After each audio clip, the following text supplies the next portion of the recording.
If you're ready to start vermicomposting, but not quite sure which worm bin to buy, I've got you covered. In this video, we're gonna break down my top picks for beginners, from affordable DIY options to serious setups that can handle thousands of worms. These are real deal worm farms. I've personally used and tested each one of these, and by the end, you'll know exactly which worm farm fits your space, your budget, and your goals.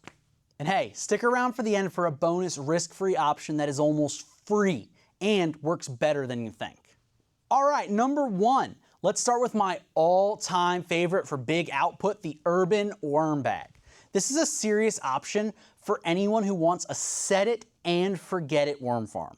It can hold up to 7,000 worms, though I recommend starting with 2,000. This thing is breathable, it's compact, it fits in a lot of places. I even had a friend who kept it on their apartment balcony for a while. They said it did great. One summer alone, they sold over $500 in worm castings. It's basically a residential version of a commercial worm farm. Waste goes in the top, magic comes out the bottom. Now, downsides, it's big. And it doesn't do great fully exposed to the outdoors since it's breathable. If you keep it outside, protect it from direct sunlight and rain. Or grab a weather cover, which they sell on the Urban Worm Company's website. But for the price, it's an amazing value for serious hobbyists or anyone saving a lot of kitchen waste from the landfill. Number two, the Worm Tower Systems. You've probably seen names like Vermihut or Worm Factory 360. These are beginner friendly, come with a lot of extras and a lot of great directions. They're stackable bins. They can fit under a sink, on a porch, or even in a closet. But here's the dark secret about these things that you need to know. This is where a lot of marketing goes wrong. This little spigot at the bottom, what we call worm tea, does not come out of this. And worm wee is a made-up term. As y'all know, the liquid that comes out of this bottom spigot is actually the result of overfeeding your worms. It's kind of a nasty byproduct. And while some people do water it down or use it directly in their garden, I don't recommend that.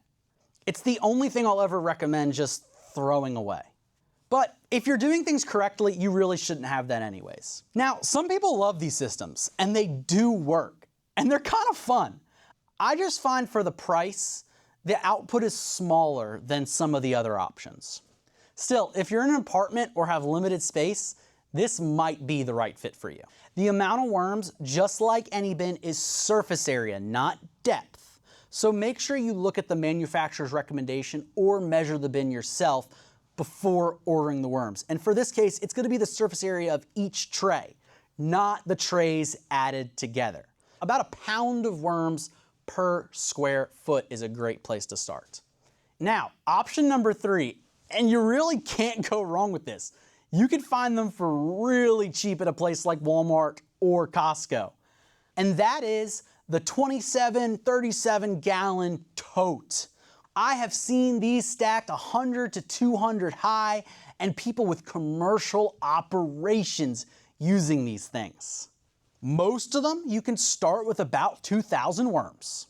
Again, like anything that you might be putting a lid on, make sure you drill holes in it, especially around the top. And this bin can go a lot of places. I've seen them just about everywhere. I've even kept one in my bathtub. Keep the lid on. If it's indoors or somewhere protected, take the lid off and just put your paper or moisture barrier down. These things can hold a lot of castings when they get full. But that's also the biggest downside. They get heavy. Even with the starter 4 to 6 inches of bedding in there, they're tough to move around. When these things start getting full, think about picking it up off the floor onto a table to service it. They get really heavy. But that being said, if you want a simple system, one size, do it. You cannot go wrong with this. It's not only cheap, it can go most places, and you get a lot of output. And you can scale into 1, 2, 3, 4, or 100. All right, we've stuck around, we've seen them all, but there's one last option. Now, that being said, remember, these are just some of my favorites. You can use a lot of different things. I've seen people have a worm farm in a thick trash bag, okay? You can do it that way. I've seen people do it in buckets. Just don't overcomplicate it. You don't need 3-4 tiered systems with holes drilled in the bottom. Just manage it right. And if you're questioning that, watch some of my other videos. But my last pick is what you see right behind me. That was my very first worm bin. Y'all, this is a risk-free option. It's a simple DIY worm bin that costs almost nothing. You grab a plastic tote, doesn't have to be this size, it could really be any size, just don't make it too shallow. Drill some air holes if you want, and set it up in a sink, under a sink, in a closet, in a bathtub, wherever makes sense. You could start one at this size with about 500 worms. They'll crush some kitchen waste in no time. It's perfect if you're not really sure about vermicomposting, or if you want a smaller setup for houseplants. You can even take this as your on-the-go setup. I've seen people who keep these things in their campers when they're on the road. It's small, but mighty. It's the perfect try it and see worm farm.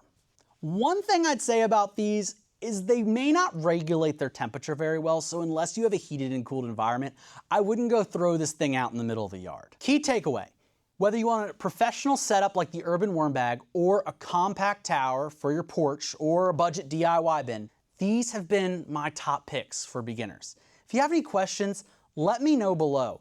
All these are linked so you can click on them to support the channel. Hey, and remember, good things come from dirty work. I'm Worm Guy Harry, and we'll see you in the next one.